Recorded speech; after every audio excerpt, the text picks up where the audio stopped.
47 вузов Министерства обороны России, а также ряд учебных заведений МЧС и Росгвардии. Каждый из них предоставляет курсантам уникальное обучение и множество дальнейших карьерных возможностей. Преимуществ действительно много. Гарантированное трудоустройство и полное государственное обеспечение на протяжении всего периода учебы. Проживание, питание, медицинское обслуживание, обмундирование и ежемесячное денежное довольствие. Когда я закончил вуз, мне выдали предписание, направление по месту службы.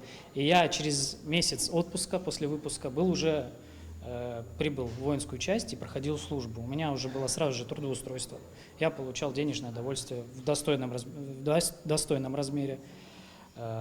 И я продолжаю заниматься делом, которым меня учили, которое мне нравится. И когда я поступил, мне выдали военную форму, меня кормили, одевали, обували, учили. Мне было место, где жить. Мои родители не тратили баснословные деньги на обучение. Обучение все бесплатное.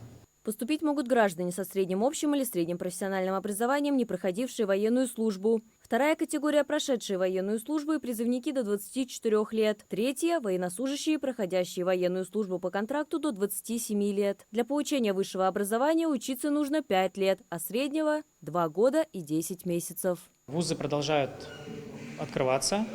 Выбор огромный, начиная, как бы это было сказано, из военных специальностей, танкисты, десантники, ракетчики, артиллеристы.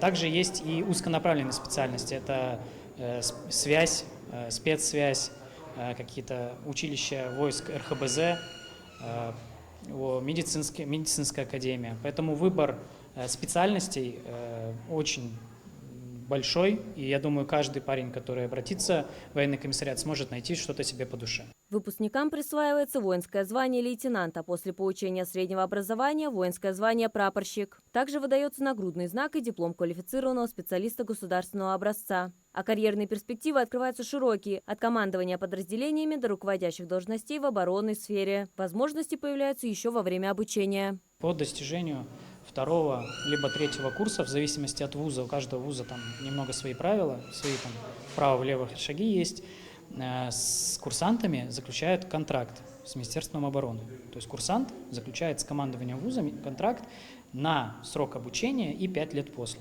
Перечень вузов растет, в него добавилось еще 4 по разным направлениям – связи, радиоэлектроники, военной инженерии, радиационной, химической и биологической защиты. Вступительные испытания в вузы высшего образования Министерства обороны проводятся с учетом результатов ЕГЭ, среднего образования – без ЕГЭ. Более подробную информацию можно получить в военном комиссариате по месту жительства. Интерес наших граждан на поступление в высшее военное учебное заведение большой.